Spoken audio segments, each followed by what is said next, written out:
Hello, everybody, and welcome to a Slice of Gaming podcast. This is episode 57, July 27th of 2024 is the day you're getting this episode.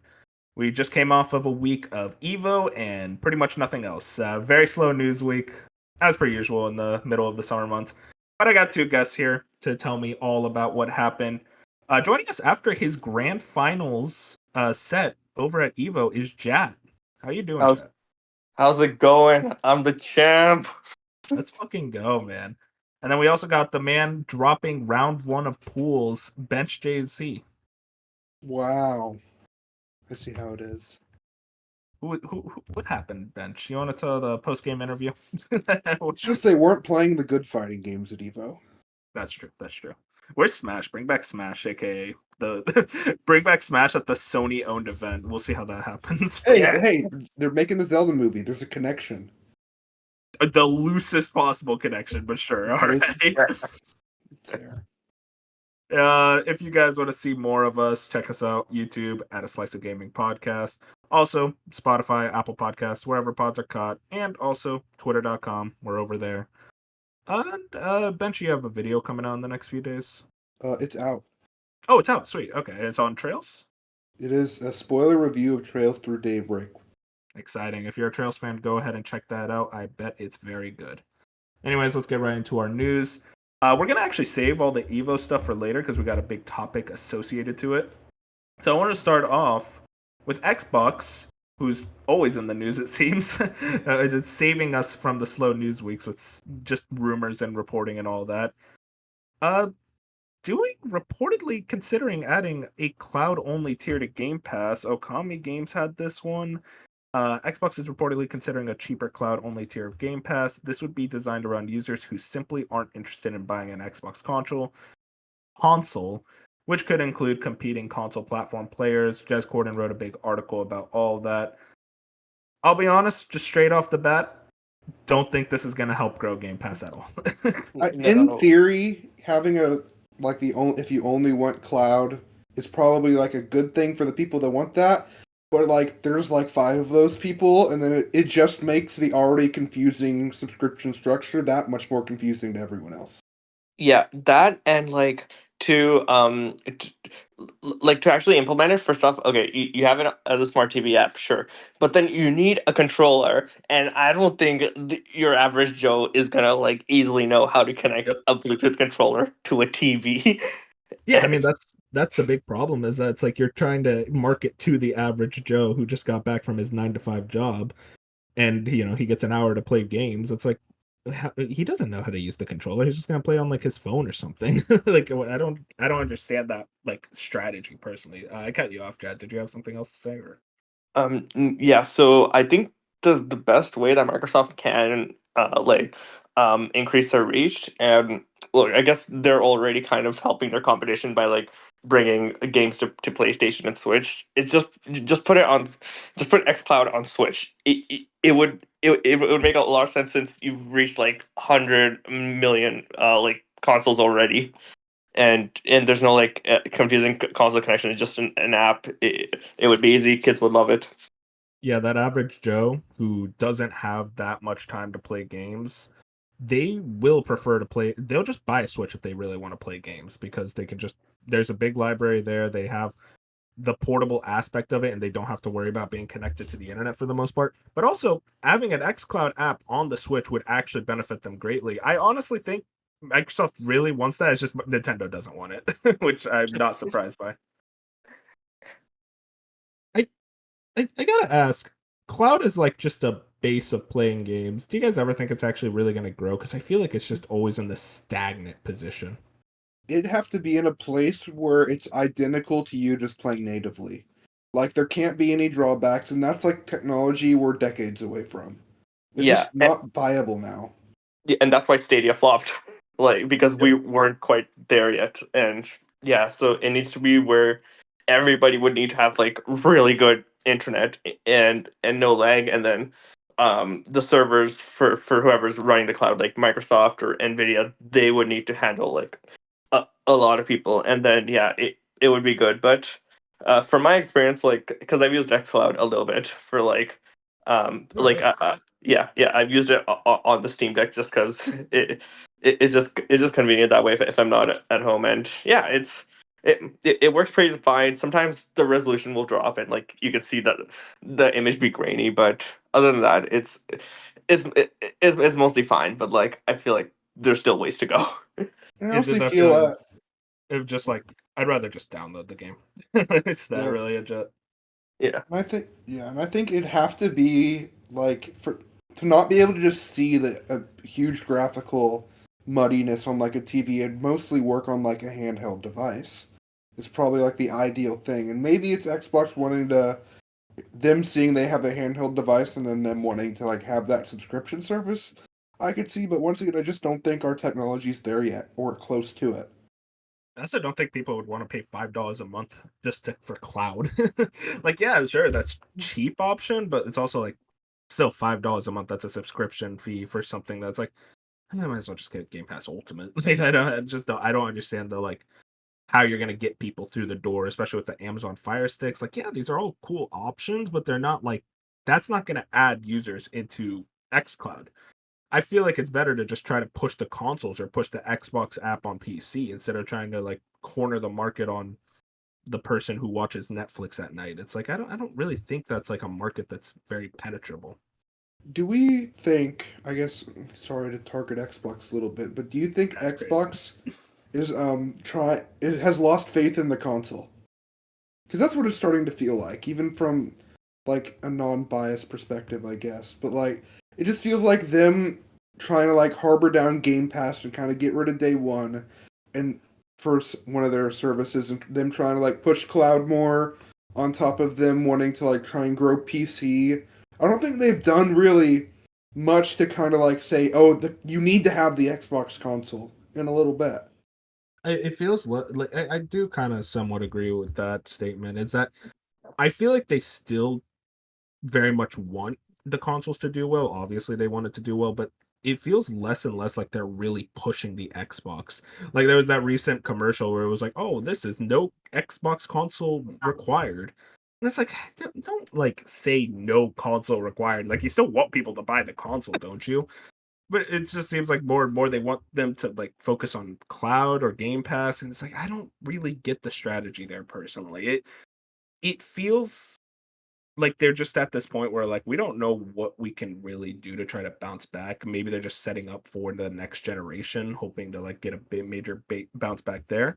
And again, I want Xbox to succeed. I think competition is for the best in this industry. Very clearly, we could see like examples of that really exude like making a lot of companies for the better.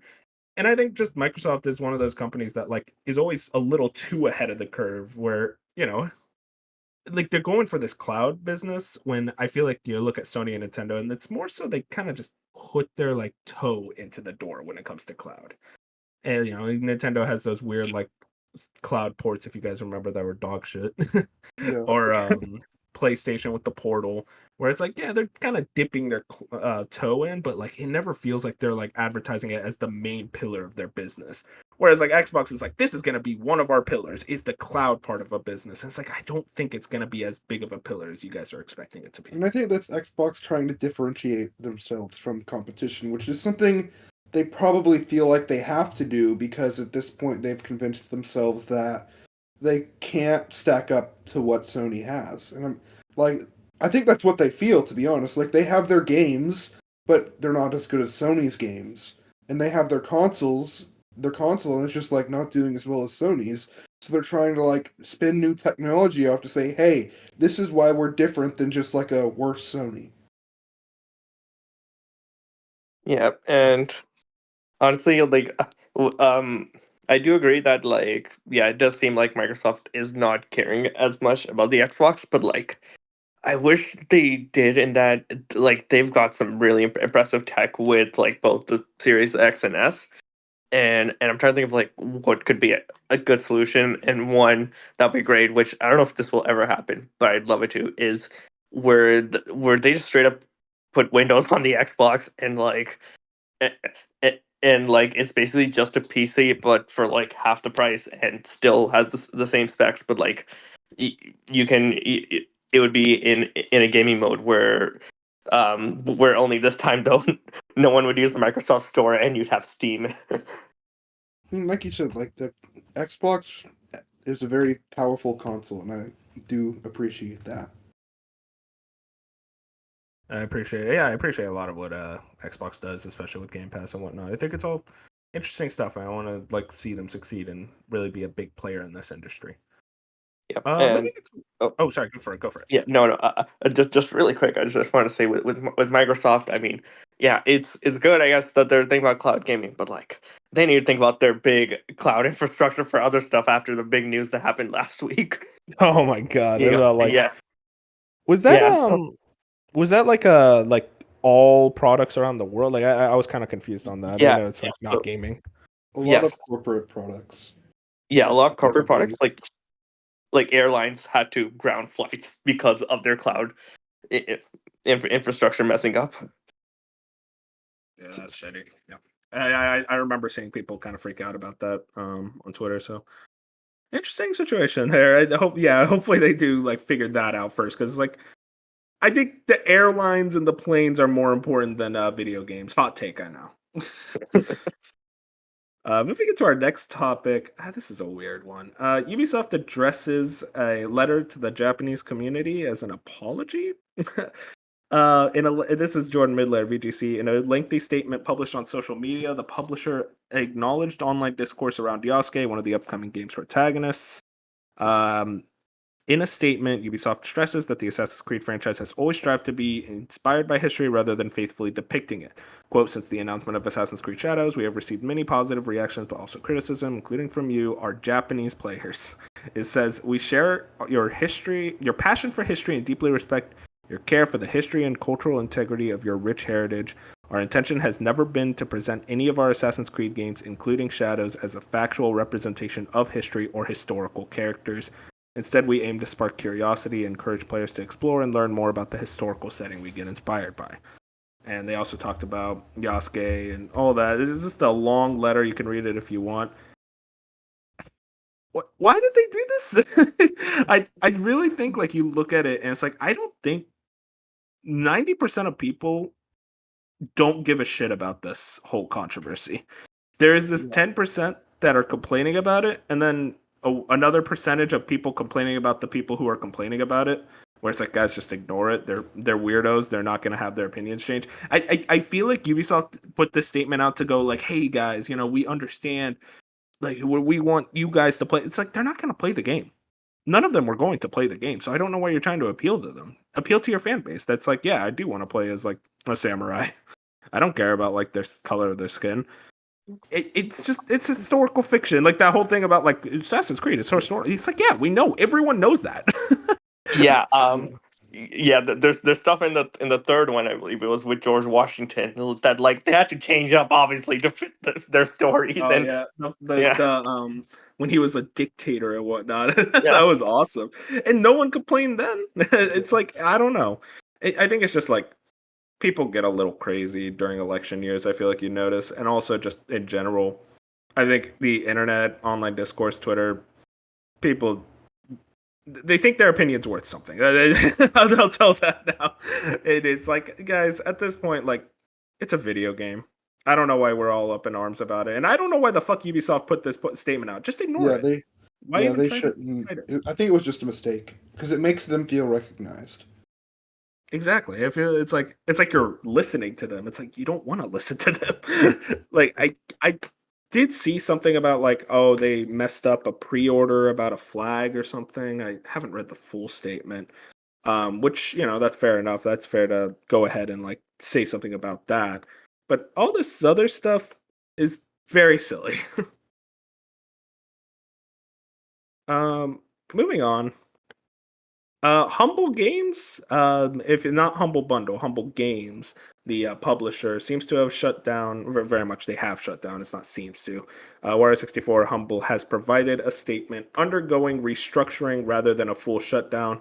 Ongoing and future projects are said to be unaffected, and the restructure has no impact on Humble Bundle's operations. Shitty situation, obviously. Humble Bundle, they're actually a pretty good publisher. They published Slay the Spire and a few other like pretty notable indie games.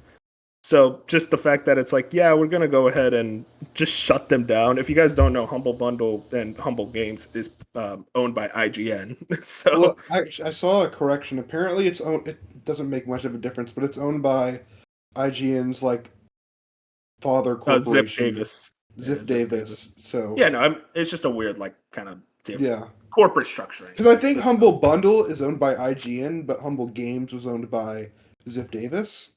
Yeah. Yeah, I think that's what it Yeah. was. Either way, I mean, like, Mhm. shitty situation.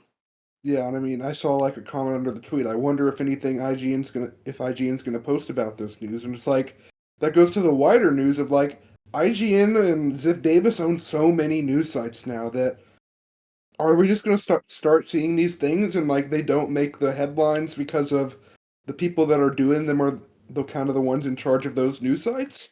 Because I'm gonna IGN check owns a right now, lot actually. now. I'm gonna check if IGN made an article about it. So I mean, yeah, it's just shitty situation, and it's not. Yeah, they were shut down. The restructuring, pretty much a lie, and their future stuff. I think I saw a tweet is being done by like a outsourced studio. So yeah, it's just. I think it came down to Yeah, them also just. Hmm? they're gonna be outsourcing the publishing of their other games. But I heard a story earlier that was like, oh yeah, one of those games like there was supposed to be a Switch version, and they literally can't work on it because they don't have access to the back end. Oh no. Yeah, and I think it's just. I guess they didn't want to get involved in game publishing. It was just more of a risky business than maybe they were anticipating, and they didn't want to take that risk, so they just decided to shut it down. It's kind of the idea I get. Yeah, and Maybe. Oh, sorry. Go ahead. no, I was just gonna say like I was thinking at the games they published, they published Hat in Time. That is that's a pretty good Oh, indie I game. forgot about that. Yeah, I love Yeah. that game. Yeah, Yes.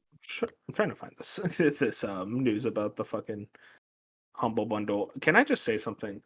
IGN's website is the worst thing ever created. Holy shit, this is so awful. I Jesus mean, maybe it's Christ. just not there. Maybe they really were just told, no, you cannot make an article on this because it just No, never I really. literally it's not even that. I literally just can't find the fucking I can't find the video game section. I just see shit for movies and TV. It's like no one goes to you guys for that. Yeah, I don't see any articles. So that's a little weird.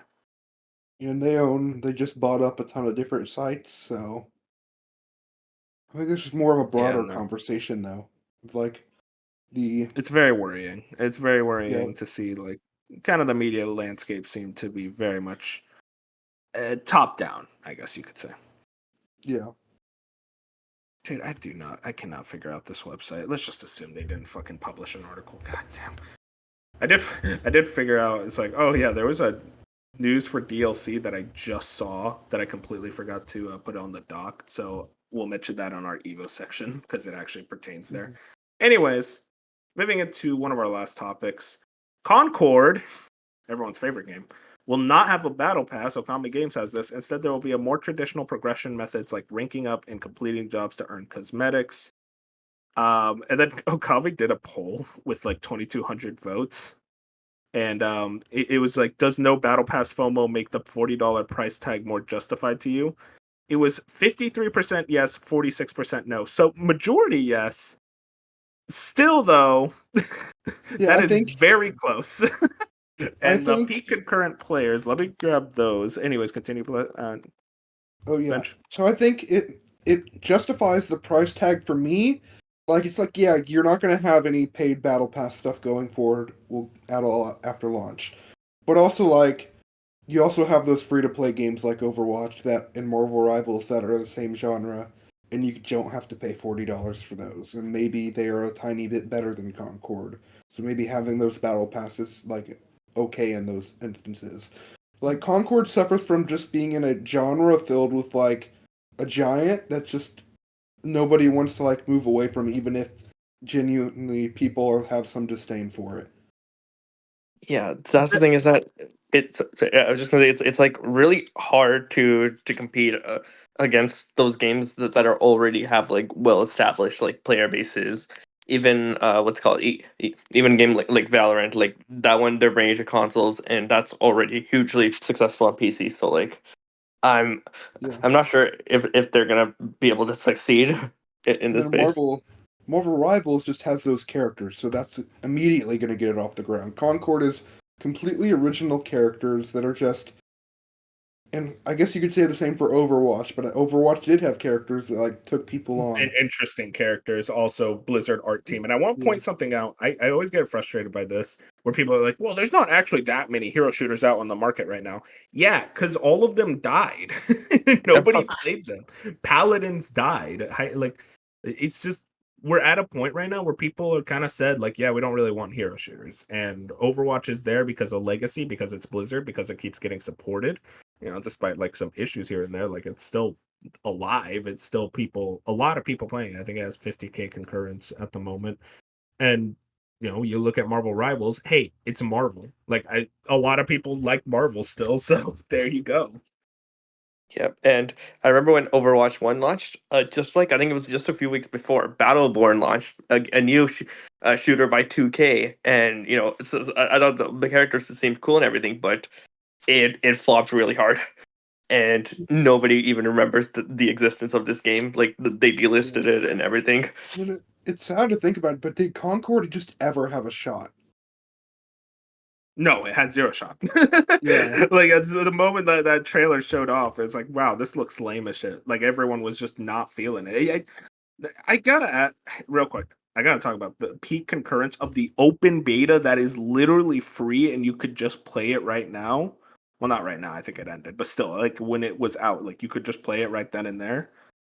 2388 players was the concurrent peak, and that was when the beta opened. So it's like, Yeah. oh, people do not want to play this game. It's sad. I want it to do well, but it's clear that like the market has spoken.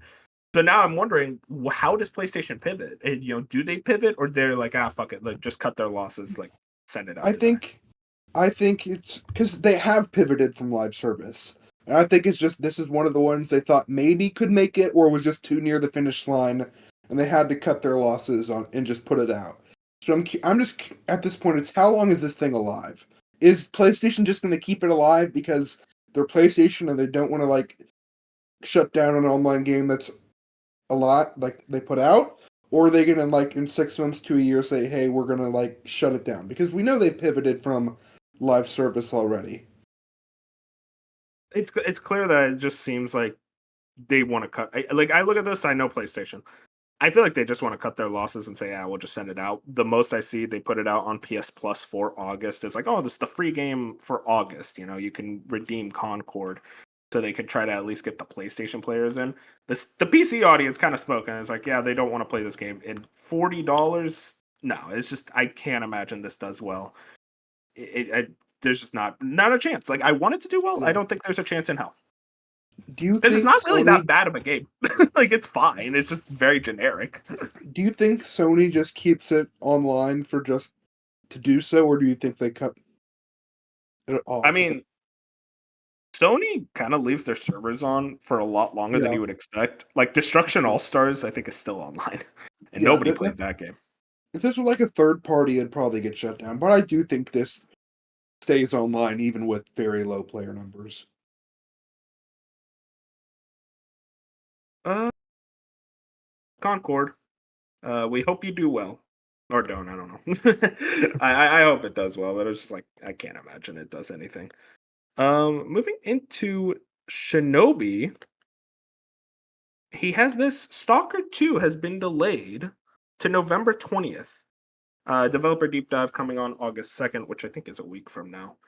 Uh, hey, I mean, listen, that's sucks that it's getting delayed. Yeah. It's more understandable considering they have developed this game literally during a war. But Yeah. also, this isn't actually related to the whole conflict. I think this was more so like they discovered some bugs and they want to do some like real fast bug squanching before the game comes out, which I think is for the best. But hey, it makes that like early September look a lot less crowded. So I was like, okay, it's a little easier for me to play Astrobot in peace. November still does have Dragon Quest and maybe Veilguard and Avowed and maybe in Assassin's Creed. Stalker Just 2 is a very different audience from all of those games, though. Like, this is for the hardcore PC maybe, gamers. Are you guys interested in it? I no. I might try just because it's gonna be coming to Game Pass, so I'll check it out to see if it's any good. But yeah, it's not like a priority for me. Yeah, I Yeah, just I have want to other be. stuff I'd prioritize ahead of this. Yeah, I want to be excited for it, but I don't know. It's just like the more I hear about it, it's like, okay, this seems a lot more hardcore than I'd want. Which, yeah, it's good for the fans, but it's just a little too more hardcore nerdy PC game than I would prefer. Moving into our last topic, last news, which will lead to our topic, is an EVO roundup. We got some stories from EVO. This was probably the most interesting thing. Wario64 has this: Capcom's dream is to make more Marvel crossover games. Shuhei Matsuma says that Shuhei Matsuma, who is a producer for the Fighting Collection, says maybe there is an opportunity for a new Marvel vs. Capcom and a new Capcom-based SNK game. If it were to happen, it would take time and effort to create these kind of games, but in short term, Capcom can reintroduce past legacy games to a new audience. Matsumoto says Marvel is very much aware of the vibrant MVC community and still pay attention to competitive fighting tournaments. Both companies were keen on bringing Marvel vs. Capcom Fighting Collection to life. Future projects may hinge on the players' overall interest on the collection. So does this mean that I'm going to get some more Marvel vs. Capcom in my future? Because God bless, I wish. I think it does. I think we I do hope so. see, because I think we're at a point with all the companies that make fighting games that they have Street Fighter 6, they have Tekken, so they have like their big tent poles that'll be open the next couple of years. And honestly, they're games that probably could survive a lot longer than they have before, just because of how it is. And I genuinely do think that I think priorities are going to be shifted to projects like this, because we also had the Street Fighter versus SNK versus SNK Capcom versus Capcom. thing come back. I do think we're in a new age of crossovers where over the next couple of years we are going to start seeing new games. And I hope they aren't just like look just like Street Fighter or the other ones. Maybe they'll be more stylized in a way, if you get what I'm saying. Like do something unique with it. Yeah, no, I mean, it's just like I want them for a new Marvel vs. Capcom, which we'll get into with our topic, but it's like, man, I want them to really go hardcore on the comic book art style like they did with Marvel vs. Capcom 3. Oh Like, yeah. just freshen that up a bit, not whatever the fuck Infinite was, let's not talk about that.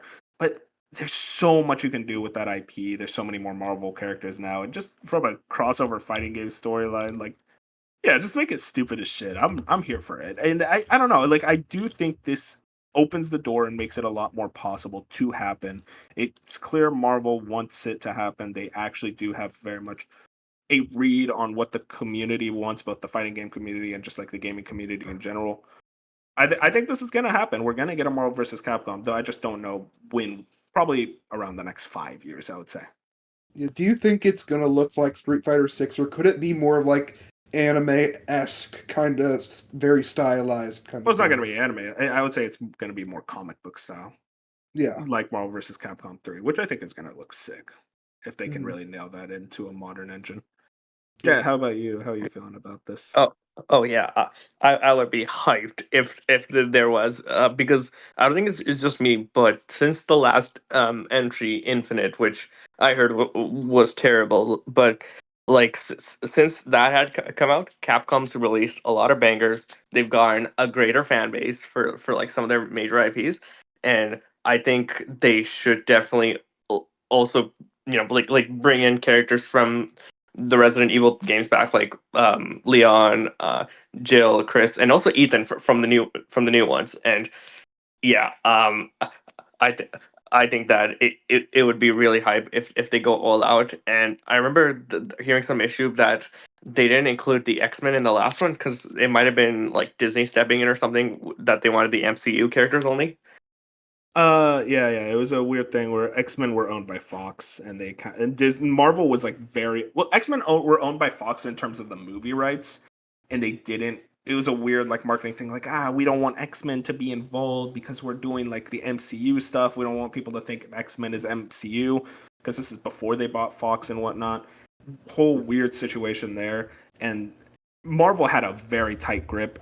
Disney had a very tight grip on what that game was, and that's kind of why it came out pretty shittily. And now we're like X-Men is probably going to be like a massive deal in the next 5 years.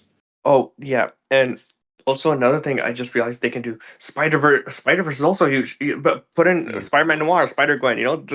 They can also add those. Easy. Yeah. Yep. Can I be real with you guys? I'm gonna say this because Dark's not here. I think X-Men are kind of lame. I don't actually understand why Wow. people like them. I don't get it. I never understood it. It's like people are like, "Oh, X-Men weren't in Infinite," and it's like, what? Who cares? It's like, what does Wolverine do? Like, genuinely, what I does he think do? I think they have cooler powers than some of the Avengers. I think that's why. They're more unique in their powers. What, like lightning? Like, what powers do they do? Wolverine has They claws. Oh, he's but they- invincible. I don't know. They have like telekinesis, the Magneto magnet stuff. And then you have like mechs with Iron Man. I don't know. I just like they all look cool. So Yeah. Fair enough. Yeah, and even though I did just watch Deadpool and Wolverine last night, like without spoiling it, you can tell the X-Men do have kind of goofy powers, and they're just a very different tone than what Marvel said with the MCU. Yeah, maybe I am in the wrong with that opinion. I never got him. you know, I was just never like into X-Men like some people are, like, because I only watched the MCU pretty much. So like I was Yeah, fine with that. But I can understand that those were like a staple of the franchise and people liked those characters, so they wanted I them. I understand their importance and why people like them. I was just like, when Infinite came out and people were upset that Wolverine wasn't there, I just had to. I was like, I don't know why Wolverine is cool. I don't get it. Maybe it was part of like the broader issue of Disney just having so much control over that game. That Yeah, it's like, exactly. yeah. Yeah, all they gotta do make Professor Xavier fight. That's it. Oh yeah, when like he gets out of his wheelchair, Yeah, starts throwing hands. he's really powerful. They need to put I'd be down for Deadpool in that. the next game. Deadpool was in 3. They could Yeah, easily do that. Actually, I think he was in Infinite. Now that I think about it, I don't know. Maybe I'm wrong there. Anyways, next story. DLC news for Guilty Gear Strive. Lucy from Cyberpunk Edgerunners will join Guilty Gear Strive in 2025 as a guest character. Okay, not on my bingo card. I like that show. I'll be honest, kind of a lame choice. I never really care for Lucy as a character. I yeah. guess when they felt, I think this is very cool. I think I liked Edgerunners, and I think while Lucy was probably, I think, was a decent character, I think just it's such a out of left field collaboration that I just really like to see with fighting game crossovers. Like you told me this, I would have probably not believed you, but it's a thing and it's pretty cool. I genuinely thought it was a joke at first, so I Yeah. was like, that is that unbelievable nature of it. That's like really sick to see, and like I think she actually fits the Strive art style quite a bit. Oh, for sure. And I think Studio Trigger, who did Edge Runners, and Arc System Works have had a relationship in the past, because I think Arc System did like a Kill la Kill game back in the past. Yeah. So I think, yeah, that was a pretty easy pipeline from there. And now we get to hear Bench Wine.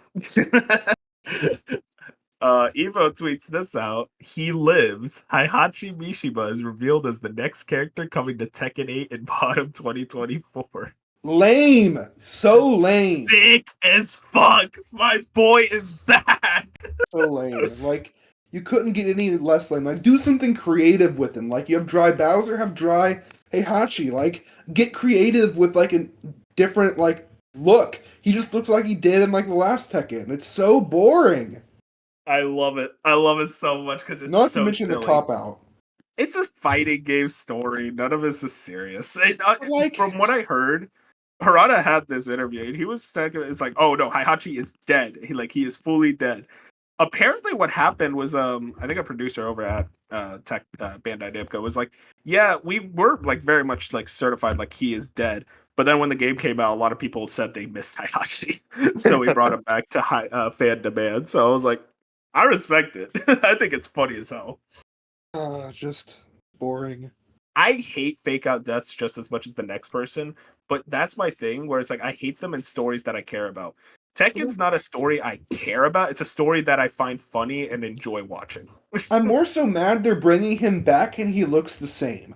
Like, do something creative. Get like a cool lore thing and why he's back. Just like make him look different. Like you could do so many cool things. Maybe he gets a new outfit, man. You don't know. Come on, no, he's not. I don't know. Like you see, like it got ripped, tattered cloth. Like that's kind of sick. But like, what if he was like undead Heihachi? Then you have my attention. Oh, like they did with Liu Kang back in like one of the older Mortal Kombat Like, games. come on. Nobody liked that. I would like that. Oh man, what about you, Jed? You're not a Tekken person, but do you think it's a cop out? It's quite interesting that like they revealed a character to be dead, and then people are like, wow, like wow, I wish I could play as Heihachi in this one, and it's interesting they did it, but like, why? What's the point of what's the point of killing him in the first place? He's died like 12 times. I'll say that right now. Oh, perfect. Okay. They always throw each other off the cliff. And it's like nothing kills the fucking Mishima family. I just like looking at him. He makes me smile. I will say they announced a story DLC to come alongside it. Just the fact that Heihachi's coming back, it's like, yeah, I'm gonna jump back into Tekken 8 for that because I love Heihachi and I'm ready for more story stuff. And then last thing that I just found out about, I realized, Mortal Kombat 1 Chaos Reigns, and that's Chaos with a K, DLC revealed, includes Ghostface, T-1000, and female Sector and Kyrax, as well as Noob Saibot. And I think someone else. It was Kang the Conqueror, right? Oh, no. It's Conan. Yeah. Talk about boring. Hey. This is like I just have I have no affinity towards any of these characters. Like you have Homelander, Omni-Man, and Peacemaker before that. Like I'd never watched Peacemaker, but that was cool. John Cena. Like, I don't know. Yeah, like none of this is appealing to me at all. Like before, even though I wasn't playing Mortal Kombat 1, I was still like looking at some of these characters coming out because I was like, they looked cool, and now it's like I don't even care anymore. So the cop is a Terminator? I never watched Terminator, Jet. You're gonna have to help me there. Oh gosh, it's been a while. So which one is it? Hang on, let me send you an image. Yeah, the T-1000. Yeah. Yeah, T-1000. T. He looks like the type of cop to turn off his body cam. Oh yeah. He's a. Yeah, that's exactly it. Okay. Yeah, That's he was. Okay, Yeah. So in Terminator 2, you know how that movie was about like time travel? Yeah. Well, I didn't know that, but I'll just say yeah. yeah. In Terminator, this was the guy that was sent back in time to kill young John. Okay. Interesting. Terminator. Okay. Didn't they add the Terminator already? I guess they're adding another Terminator. I mean, Conan the Barbarian. The Terminator was in the last game, I think. Yeah, okay, well, but like that was like an Arnold Schwarzenegger. Is this another Arnold Schwarzenegger Terminator? This looks like a different guy. No, I thought he played Conan though, didn't he? Well, yeah, no, Arnold plays Conan. Conan is Arnold Schwarzenegger. Is he in that in the game? Huh? Is he playing him in Mortal Kombat 1? Oh yeah, they're using his likeness. I don't know about the voice though. We don't know anything about that. I thought he did the voice for the last Terminator though. Maybe he did. I don't know. I wouldn't know. Jet, you're the cinema guy. Yeah. Do any of these characters get you excited? Yeah. Okay. Of all of these, the only one that would, if like anything, is probably Cream. I don't know. It just looks like the most, I guess, iconic of all these. But I am waiting till Mortal Kombat finishes all their DLC and then get the Ultimate Edition really cheap, because that seems to be the way to like enjoy the most. Yeah. So you have everybody at once, and then and then I try to play like Homelander or Omni-Man, which are far more interesting for me. Yeah, I just think it's like Ghostface is cool, but I almost would if you told me he was in Mortal Kombat before, I would have believed you. It's like Conan the Barbarian. Is Conan a franchise that people care about today? Yes or no? No. No. I think it's a franchise Ed Boon cares about. Yeah, no, Ed Boon. I respect Ed Boon, but it's like you could. It's just like with Sakurai with Smash Bros. It's like okay, there's a bias. But okay, I think it's a greater conversation. Should like that studio just make a licensed fighting game with all of these characters in it? Because that's just what people look forward to in Mortal Kombat DLC now. So kind of just like make a fully licensed fighting game. I Yeah. think people like the Mortal Kombat nature of it though, and also the problem with like doing a licensed fighting game, you lose the gore. Like most likely, It's you're just gonna get more of them. It's like I feel like the gore is so pivotal to like what makes the NetherRealm fighting games enjoyable. But though Yeah. I guess Injustice is a thing, but still.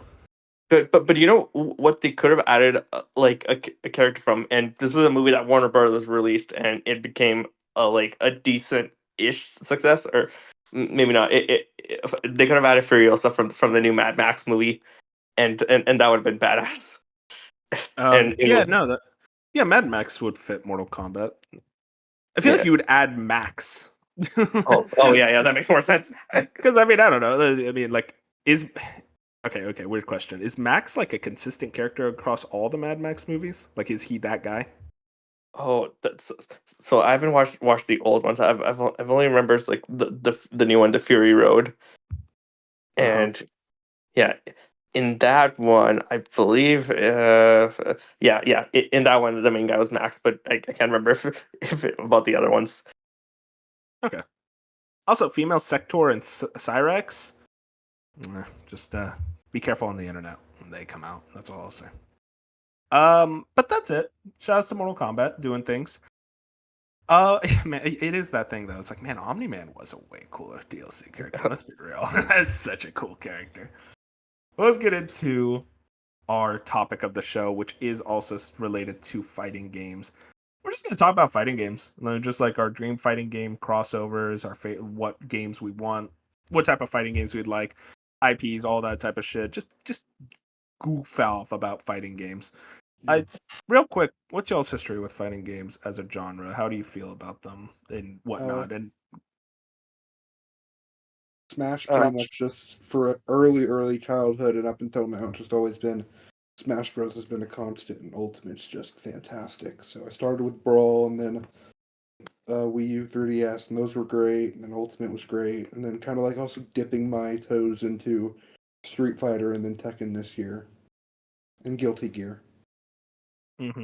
Yeah, I'm kind of we're not the most high like we're I'm not gonna sit here and act like I'm the biggest fighting game aficionado, but I do enjoy the games. I just fucking suck at them. I'm so bad at fighting games, and I wish I was good at them.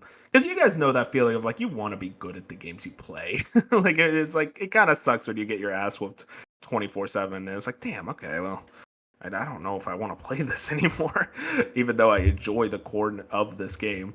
But yeah, I don't know. Fighting games were always kind of a genre that eluded me growing up. Obviously, Smash, like that was my baby. I played Smash from Brawl onwards, and went back to 64 and Melee. I love them dearly, and I love that whole franchise to death. It's my favorite. But I also remember I grew up with like Ultimate Marvel vs. Capcom 3. That was an obsession. I loved Marvel vs. Capcom. I loved God, what was it? Persona 4 Arena. I played that before I even knew what Persona was. I just thought Persona was a fighting game franchise. And then from there, I can't like Tekken. I grew up playing Tekken a lot at like cousins' houses and just being really obsessed with playing Eddie Gordo because I was a bitch and nobody likes fighting that motherfucker. Fighting games for me was just always like a genre that's like I played at friends' houses and Smash Brothers. I got actually really into the competitive scene. I went to tournaments and whatnot. I played a lot of online, but like that was the closest I got to really being hardcore into fighting games was with Smash Brothers. So I'm not the biggest fighting game aficionado, but I do enjoy the genre quite a bit. What about you, Jet? All right, so yeah, like both of you, I'm very, very nostalgic with Smash. Similar to Bench, I started off with Brawl, and then I played the Wii U, 3DS Ultimate, and got the DLCs for both those games. And yeah, but in between, like I think, yeah, in between Wii U and Ultimate, I got into the Injustice games. Those games were really fun, just because at that time I was just really hyped with like the superhero movies and stuff. Even though the DC movies at that time were dog shit, the game was Whoa, fun. whoa, whoa! Batman versus Superman, dude. Martha. Yeah, why do you say that name? Yeah. Yeah, like I've also been dipping my toe into fighting games. I tried Street Fighter 2 on like the SNES, like the SNES Classic, and and then that's a really fun game. And I also recently, um, because of my Persona addiction, I saw this game called Blast Blue Cross Tag Battle, which had you from Persona 4 on the Oh cover, my and god, you have a I'm problem with like, yo, that. I should try this out because it was on Game Pass, so I'm like, might as well. And you get to play as all of them and the Persona 3 characters, and also the characters from Ruby. Like this was a wild like crossover fighting game. Oh, dude, But that's such a weird crossover. Where it's like I feel like they were just kind of like randomly searching up characters. yeah, yeah, and I believe it also had under in night under night in births, and then like the core like Blast Blue characters. So like a bunch of characters I was not familiar with, but yeah, it it was fun enough. And then I played a fair bit of Street Fighter 6. That one I really like, and yeah, I guess I've just kind of sporadically playing fighting games, both good and bad. Even the Nickelodeon All Stars Battle 2, I tried. Yo, I actually want to try that. I heard it wasn't that bad. Yeah, yeah, it is a decent effort for a Smash Bros. Not gonna lie. Fair enough. Fair enough. Well, uh, what enough about our pasts though. Let's talk about fighting games now. What I guess we just want to talk about guest characters in our favorite games. You know, I'm the Tekken guy. I am Smash Brothers. Let's just get into Smash Brothers. This could be a whole topic in its own about like predicting the next Smash game. But like, what characters do we really want in the next Smash game? What We're would be talking like the get hype moment? realistic or dream? 'Cause those are two I different mean, things. well, that's the thing though. Is that Smash? It's like the dreams are realistic at this point. Like the only rule is like, oh, we My can't dreams have are not realistic. Well, that's the thing is that the only rule that we know from Sakurai, like he straight up said, is that it has to originate from a video game. I know, but So Trails characters never being in Smash Bros. I actually think it's that unrealistic. I don't Listen, know, but you have to wait until Sakurai plays the Trails games. He is biased. He'll just put them in because he feels like it. yeah. So not realistic Trails character. I think Green would be cool. Unrealistic. I mean, realistic would probably be Adult Rex from Xenoblade 3's DLC. That You guys got enough Xenoblade reps. Come on. but like Adult Rex would go pretty hard. You already well, have Pithra. yeah, Okay, but wouldn't it make more sense if someone from 3, just so it like represents the trilogy? Yeah, let's say Adult Rex is from 3 though. No, he isn't. He's from 2. It's just he grew up. Yeah, but he looks pretty. Like I'm gonna post a picture. He No, I wields know what he great looks swords. Like, All come you on, all you ever do is post this picture. I know what he looks like. so I'm saying though that's a character from 2. You already got a 2 rep. Why not 3? Let's just have another 2 rep. No one cares about 2 that Because much. I don't. That's the least popular Xenoblade game. I love 3's characters, and it's my favorite in the franchise. Besides N, who is the secondary main antagonist, I'd say none of the protagonists I think would make extremely great characters in a fighting game. Just because of the game's job system, none of them really have a specific set style because there's a job system in the game. Okay, but here's my solution. Noah has a sword. He uses a sword to fight. But that's boring. What about double greatswords? All these characters are boring. No, double greatswords is different though. Double great. No, dude, it's literally like I think you're overestimating how interesting a lot of Smash character movesets are. From 3, I think N would probably be my pick. N's a Pokemon character. I mean, he's that too. I mean, he is one of the best Pokemon characters. No, facts. And who would your Pokemon rep be? Well, it'll probably just be Yeah. one of the new ones, Yeah, whatever the new one mean- is when the next Smash game comes out. It's so lame. or though. Gen 9. Yeah. Zubat needs to pull out. Yeah, sure. Like a Zubat would be fucking. Yeah, you want to have realistic and interesting fighting game movesets. How the fuck is Zubat gonna fight, brother? Bro, he just one-shot everyone. One shot everyone, or gets one shot by everyone. That's more realistic. What about you, Jay? Who's like your? Oh man, put this guy in Smash. Oh gosh. Okay. Yeah. This is a good question because there's so many I want. Like, well, Phoenix Wright is the top one. I've been Dude. wanting him. Oh my god, I would kill for that. He was so Yeah. sick in Marvel vs. Capcom 3. Yeah, and then they could make Miles and Echo. It would work perfectly. And Okay, yeah, no, that'd be so awesome. yeah. So yeah, he's my number one. But like, unfortunately, I think they're gonna add they're gonna reveal Smash, and the first character they're gonna reveal is fucking Aaliyah from Fire Emblem Engage, the main character. That's a fucking W, man. There's not enough Fire Emblem characters. Dude, I'm so I fucking think- sick. As a fan of that franchise, I hope the next Smash game cuts half of them. That's my dream. I think Alucard would be fun. Oh, Which Alucard? I don't know. I just the one from the anime No, That's what I know. Alucard what? What Alucard? from Castlevania. There, okay. There's a lot of Alucards in video games. Yeah, no, I want that more than anything. You kidding me? I love Alucard. I think that was a missed opportunity. Well, I mean, they added Simon and Rick. I feel like in a situation, if you add a Castlevania rep, you need to do Simon first. So it's like, because he is Castlevania. He's him. But yeah, no, Alucard would definitely be the second choice. And I think I could see that. But I'm also like, maybe they just stick to one rep per franchise and stick to Simon and, Rick as the Echo. Mm-hmm. This is so unrealistic. I really wanted Doom Guy. yeah. I wanted Doom Guy so badly. Just the thought of Doom Guy, like he has a unique finisher on every character in the game. Like that's just an idea that writes itself on paper. I'm gonna cook.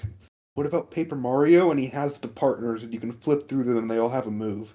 Yes, I like that. That'd be sick. Like, I mean, you have Paper Mario was one that was like kind of not rumored, but like requested since Brawl. So Yeah, but I think throwing in like he has like the party members from Thousand Year Door, and it's kind of like you flip, and there's like a move. I think that'd be pretty cool. Yeah, I will say. Oh, sorry. Go ahead. Jet.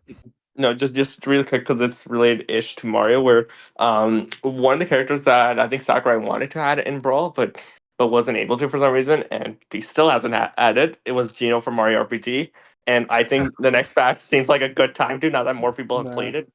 No, And- I don't know. I agree. They keep at though Gino was requested for a long time. I could see it honestly, just as like a final thing. I think it's a wasted character slot. Oh, but Rex isn't. Yeah. Fucking Do you want How a do you doll listen or to Xenoblade fans? Their opinions on video games, guys. That's all I'll say. You don't like the Mario RPG either. I didn't say I didn't like it. I enjoyed it. I just stopped playing. Like what? I can't not. Do you play want Do you want a doll with a pea shooter or a badass with 2 great swords and 3 wives? I want a doll with a pea shooter. I'm Gino's I'm asking- way cooler. I'm sorry, he looks way sicker. I'm with the wrong group of people to ask these questions. Yeah, we should have Dark on here. I honestly think Dirk would agree with me. Just saying, he unironically would. not when it comes to Rex. I don't think he's as cool as you think he is. I don't see the design language of Rex personally. I look at this and I'm like, I don't see him. It's like, come on, you're tryharding. 2 swords? You only need 1. Am I right, Jet? Yeah. I mean, we already got a few like dual sword characters. That it's gonna be an overused gimmick. Everybody has a down B counter. God, he would 100% have a down B counter. No, he would not have a down B. Yes, he would. You know he would. Nah. I'm telling you. Pyro and Mithra are great characters in Smash Ultimate, though. Yeah, that was a wasted slot, though. Let's be real, right, Jet? Just say agree. Just say you agree. Listen, we gotta hype up Byleth. That was the worst character reveal. No, but Byleth was fantastic. No, that was the worst character reveal. How are you gonna have a fighter's pass of third-party characters and end with a Fire Emblem character? I liked it. Yeah, you're the one person who liked it. Everyone That's hated it. Listen, that's I was interesting. specifically for the Three Houses music in Smash. Yeah, and they didn't even add the best song in the game. Yeah, but like they added some bangers. They're all bangers, to be honest. And they didn't Yeah. add the best song in the game. That was the moment I was like, dude, I wish Fire Emblem never got popular just for that moment. I was so sad. I wish it stayed niche just for that moment. Why did the fuck the Violet get in? Listen, let's get Okay, rid of Sora. one Wait, that I wait. would hype up. So Sora is a fun character. That's just all I'll say. Hey, Sora's actually really fun. One that I would hype up that's extremely unrealistic, but I'm like, imagine. I would kill for Ratchet and Clank. Just that idea of like a Sony character in Smash is so unrealistic, but dude, it would be hype. It'd That be would be like Asher now. Astro would be cool. I just think like I want like another internet breaking moment, and I think a PlayStation rep would be that. Mm-hmm. Then I think. And Oh, go ahead. I was gonna say. I think Kratos might break it like a bit more. Kratos would be so funny. It's just all these like cutesy characters, and then just motherfucker with a beard and an axe. What about Senator Armstrong? Senator Armstrong before Raiden would actually piss me off. I would be so mad. I want what's it called? I just want Master Chief just to have Halo there. Because like the Xbox rep is Banjo, and it's like he's not really an Xbox rep. What if Master Chief is just a Samus clone? Hey, he's still in Smash. I'll take it.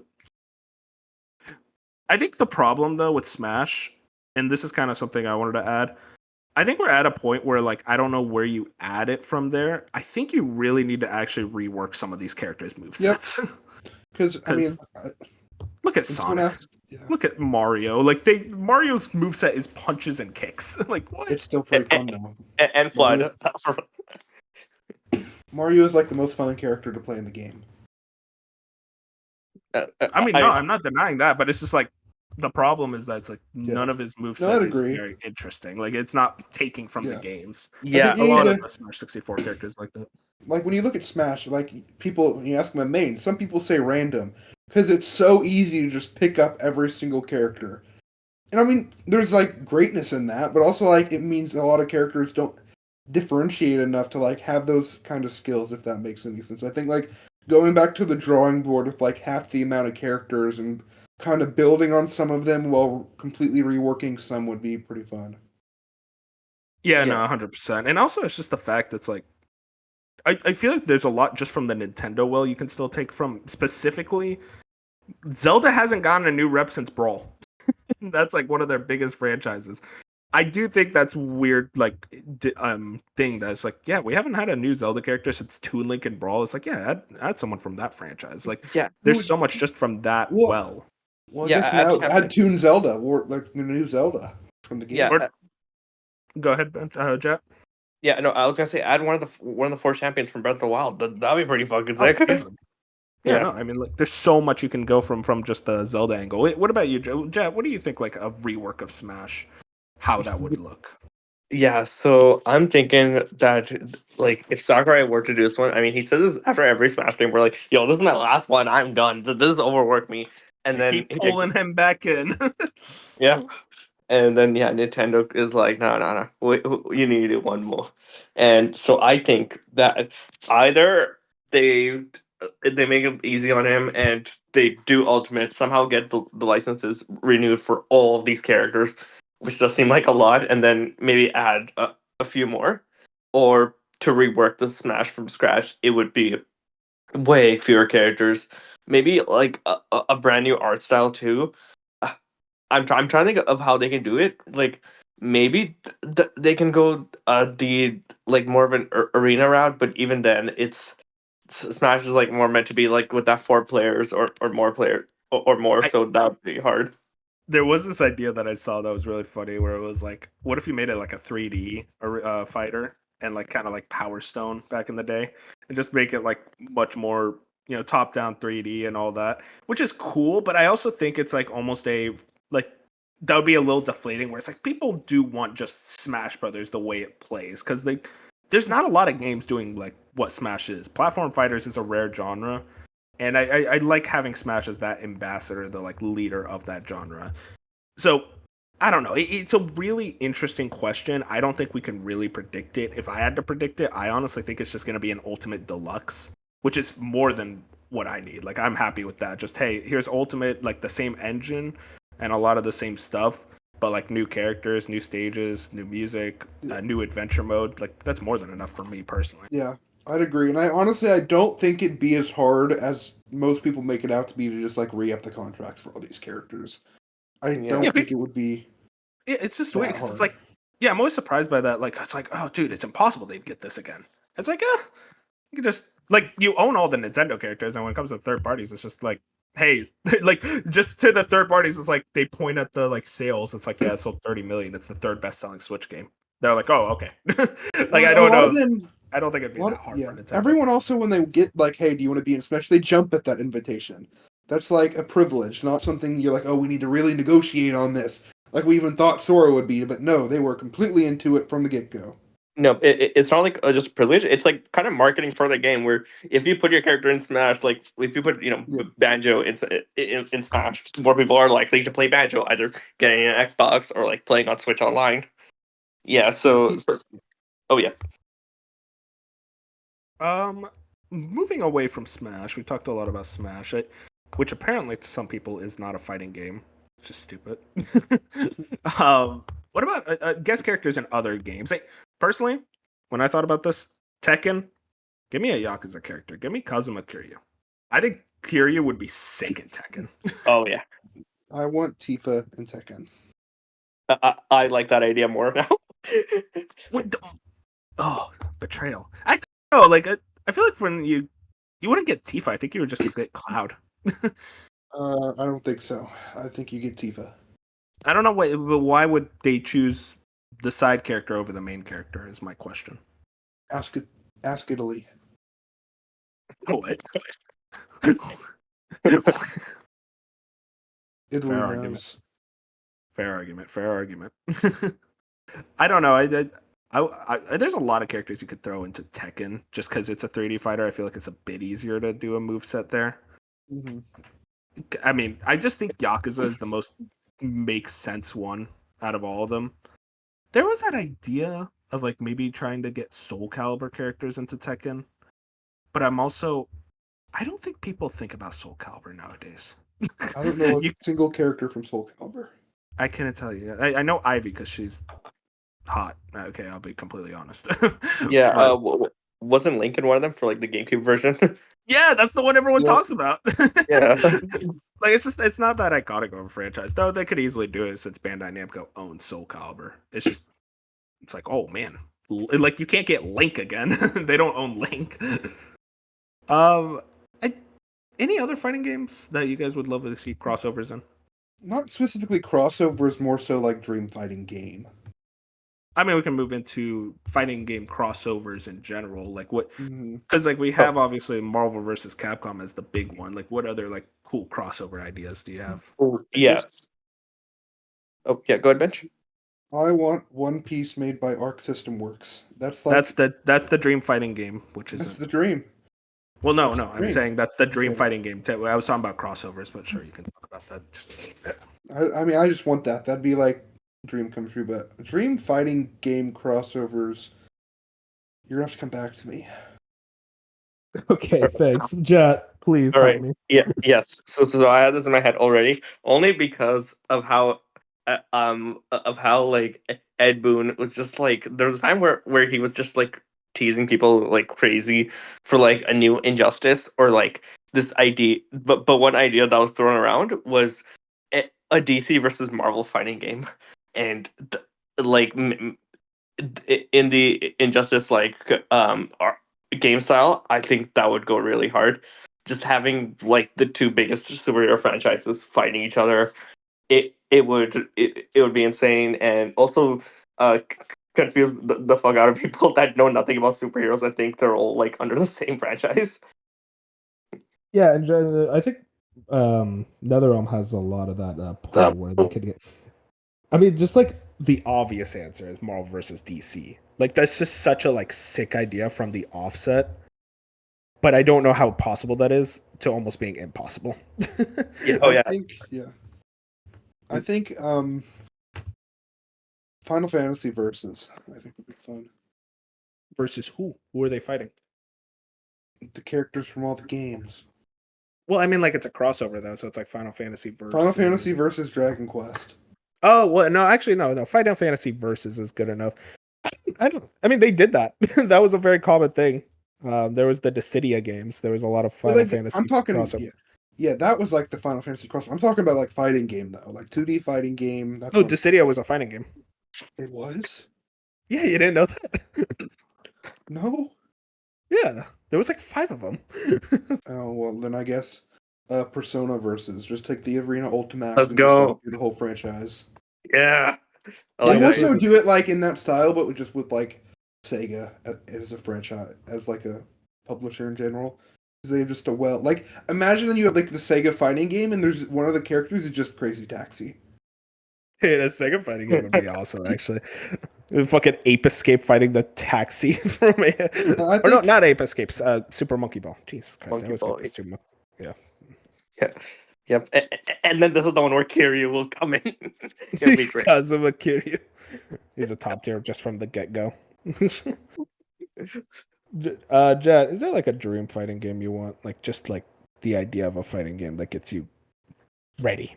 Oh, so here's one, and this is one that I've just kind of wanted, but I only want it if it's actually really good. After seeing some really bad like licensed fighting games, like there was one that nobody remembers where it was called Cartoon Network's Punch Time Explosion. Oh This was- my god, dude, you just unearthed a memory from the vault.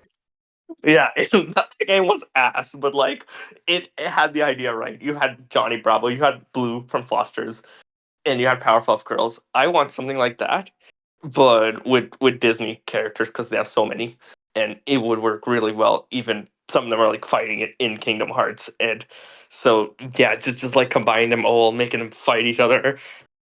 Yeah, yeah, that would work really well. And the only thing is that they have to make it really easy because all the little kids are gonna want to play it.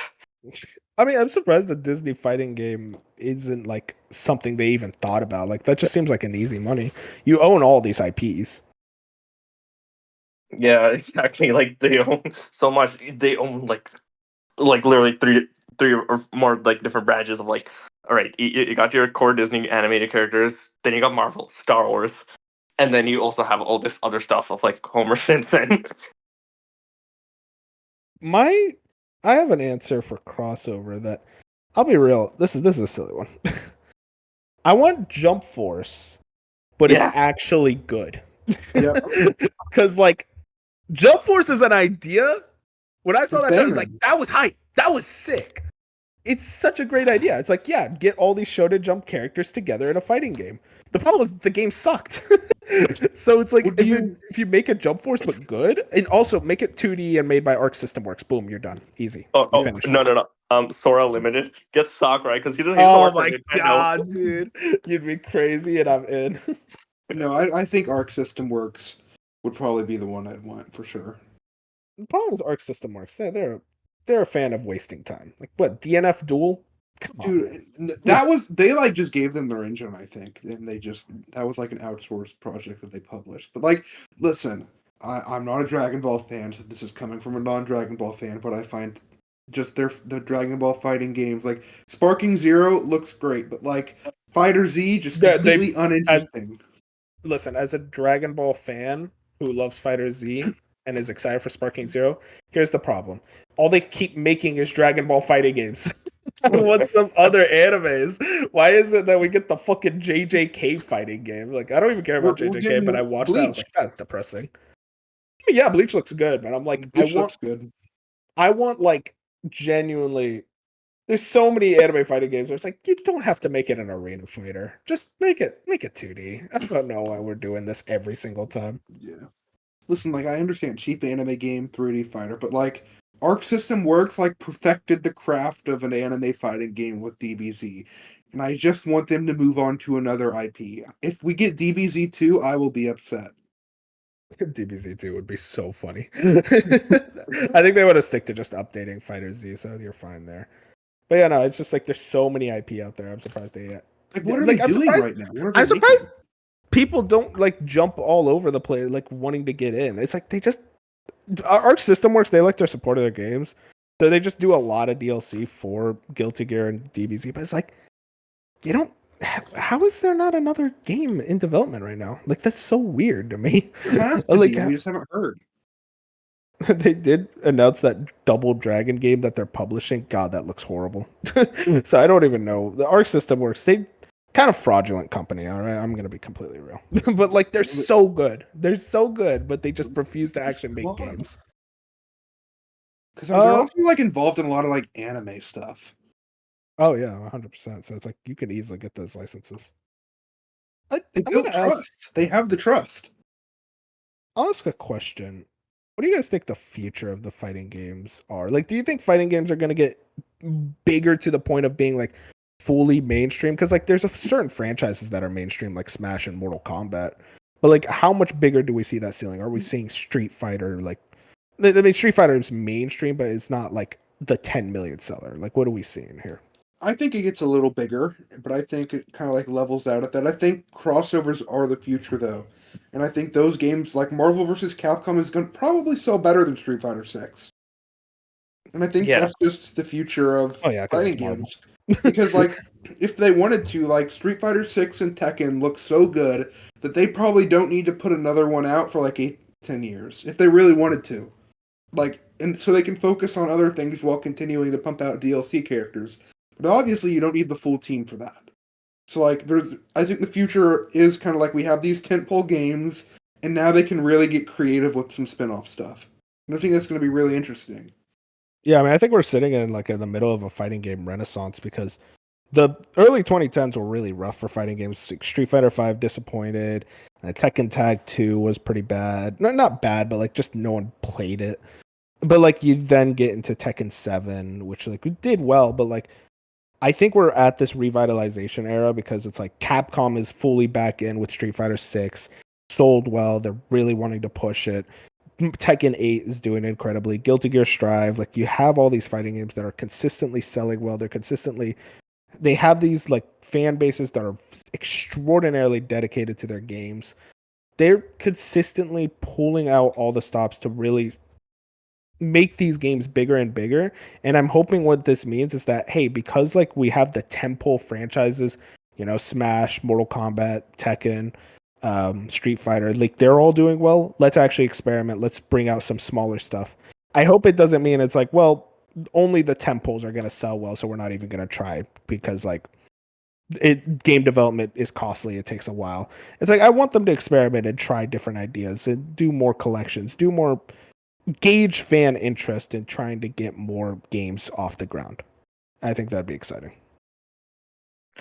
Yeah, and I want more like crossovers to do well. Like I really want that game Multiverses to get on that level because the idea like it sounds good with all these characters that people were nostalgic for. Like I mean, you literally got Shaggy in there fighting Batman. Like the like it's just these creative ideas of just like more than fighting itself. People have seen this with Smash where they're just excited to see two of their favorite characters from different franchises just in the same game in the same frame. So like, uh, I think if like companies try to at least experiment more and see that there's hype for that, then that and also make the games actually good, then then fighting games have a future to be really really good and to have more pillar games. 100%. Yeah, it's all about that pillars. We want more pillars in the industry, and like hopefully it means that like since these are doing well, we open the door to stuff like Soul Calibur coming back, like Power Stone, like these weirder games that like weren't the biggest sellers, but because the other fighting games are doing well, like Tekken, it allows Bandai Namco to go, you know what? Let's try again. Let's put something out because our main temple is selling incredibly well. And I kind of hope that's like what we see out of them. That's it. If you guys have any thoughts on fighting games, go ahead and drop a comment about like what you would want from a fighting game, like your dream fighting game crossover new idea or whatnot. But we're gonna go right into what we've been playing. More of the same for a lot of us. Bench, you can go ahead and talk about your game. Yeah, I finished Trails Through Daybreak a couple days ago. I mean, this was just like a magical experience for gaming that I'll always remember. It's easily my favorite Trails game, so like I know it's good. Like it's fantastic. It's like one of the best JRPGs ever made. And it was just like I always was thinking about this game. I was constantly wanting to play it, and when I was playing it, I felt so much joy. These characters, this setting, just everything was just extremely top of the line for a Trails game and even just a JRPG in general. And like the combat having a mix of action and turn-based was fantastic. And it's like every once in a while there's a game where like once I beat a game, like I try and go to something else and I just can't because it just nothing sticks. And this is one of those times where like I beat Daybreak and tried to move on, but I just can't. I'm still just constantly thinking about this game 4 or 5 days after I beat it. Just an absolutely magical experience that I don't think I'll ever forget. And I can't wait for Daybreak 2, which is already confirmed for early next year. Yeah, I feel like you say this about every Trails games when you beat it. Is this like an actual real situation? I don't know. I mean, I love all Trails games after I beat them, but I do think this one is like a cut above the rest. And it's like genuinely like a non-fan of Trails games will fall in love with this game. Oh, is this an entry point, you say? Would always recommend starting with Trails in the Sky and playing all of them. This is the 11th game. It is a commitment, but I'd always recommend that first and foremost. And obviously, it's not easy. However, you can play this game as a standalone experience while still missing a good bit of references and kind of like lingo. But I mean, also in 2 games after this, you're going to have another game where like you're not going to know what's going on because you just haven't played the other games. So maybe if you were interested in the series, I wouldn't even honestly. I'd still say just play Trails in the Sky, but that's just because I'm stubborn. Hey, respect. You want to get them right at the ground floor. Mm-hmm. I've been playing more Zenless Zone Zero and a lot of other random shit, but Zenless Zone Zero, I actually really fucking love this game. This is a ton of fun.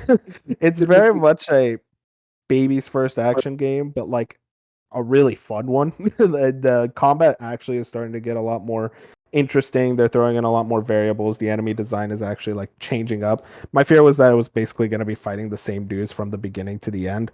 They're actually adding a lot more enemies. And also, the story still kind of boring, but like the characters are actually a lot more fun now. So I'm not as like frustrated with any of the like writing or anything. Still a lot of terms, a lot of yapping when unneeded. But overall, like I'm having a great time. Though I will say there is a new character out, and I keep trying to get her. I wish I could just fucking buy her outright. This gambling thing is stupid. I know it makes money, but I hate it, and I'm just trying to do it like free to play, and it's dumb. So MiHoYo finally made a game for you. Yeah, this is actually the one that's probably the most interesting to me personally. It's not like I disliked, like Genshin was fine, and Honkai it was enjoyable, but like this is the one that's like the style is there, the gameplay is there, the characters look the coolest, the music is fucking amazing. Oh, like it's pretty much like this is one that I'm actually gonna stick with most likely. Is this like what is this game? I hear it has like roguelike elements. No, Like what? So what's like? Like what are you no. doing? Because I'm gonna my It's an thing is action like game. okay, because I like want to try and get into a MiHoYo game, and like Honkai is kind of where I would gravitate towards. But this is I thought you obviously the played newer one. Genshin. I Didn't you played get into Genshin, Genshin? and I got into Genshin a little bit, but it's like I don't know. I just never could stick with it, and I know Honkai's turn based, so you know. If so, the way I would explain it, how Genshin is kind of like more explorative, you know, like a lot of like Zelda, like very simple combat and Yeah. whatnot. Zenless Zone Zero, it's all on the combat. You're not really doing a lot of Mhm. like exploration or anything and moving around the Mhm. world. You get into a fight and you are fighting very much like you're at there's action commands, dodging, perfect dodge. Like it's very simple as an action game, but it gets Mhm. complex just with the type of enemies that you fight later on. I think it's a ton of fun. Like it genuinely, like it's an easy starting point too. So, you know, Mhm. I'd recommend. It's free. Like there you go. Yeah. Like you might as well just try it out. Mhm. But yeah, no, Zenless Zone Zero. I actually really do recommend that one. That is easily the one where I'm like, oh wow, and also the animation and the cutscenes is so fucking good to the point where I'm like, damn, these guys could just like make a TV show, and I'm so in. Jet, Paper Yeah. Mario, the Thousand Year Door remake. All right, tell me about it, baby. Yeah. Why did I call So you baby? I'm sorry about that. Yeah. all good, honey. So yeah, Paper Mario Thousand Year Door remake. I just been Luigi's Mansion, so I'm like, I'm not done with this Mario universe, but I want something a bit different. And oh my god, I'm only like 3 stars, like three, I guess, worlds into this game, and I really love it. The atmosphere is great. The world building that they did is beautiful. Like it looks visually really, really cute, and like just like the characters having conversations. And I don't know if you both did this as well, but I would always talk to Luigi because I want to hear his stories, and I would Oh, pay dude, you attention. kidding me? Yeah, That's the yeah, best for part of the sure. game. Yeah. Yeah, yeah, exactly. Okay, good. Because like, yeah, like if people play this game and don't talk to Luigi, why? Why are you playing this? Missing out on the best part of the game. Yep. Literally, yeah. So yeah, and the combat is just like because this is the thing I hate about JRPGs is if they feel too grindy. This one does not feel grindy at all. And also, I want to check if I'm doing this right, but I heard the strategy is like whenever I level up, battle points only or badge points only. Just have a lot of badges and I'll be OP as fuck. I kind of balanced it out whenever I played through. Yeah, I kind of just like winged it, whatever felt right at the Yeah. moment, but I did have a shit ton of HP. Yeah, I Yeah. had like 50 HP at the end. Oh, interesting. Yeah. Because So I I should. will say, don't like ignore HP because the final boss hits pretty hard. Oh, Jesus Christ. So oh, much damage. yeah, I'm only at like 15, so I'm still a bit early, but Oh I will yeah. definitely. Like Yeah. the, Okay, the final interesting. boss can do like 20 or 30 damage to hit. Oh my gosh. Yeah. Oh, not 30 damage. I don't remember her doing all that. Just like she hits hard. Fair enough, fair enough. Yeah. But yeah, Jet, you sticking with it to the end? Oh yeah. This one I'm gonna stick to the end. Now another game that I might not stick to the end, but I'm trying is I got the entire Kingdom Hearts collection on Xbox, all of them, and I'm starting with Kingdom Hearts Final Mix. And look, I was mostly interested in this just because I'm nostalgic for the Disney characters and everything, and like this just seems like a cool idea to me. And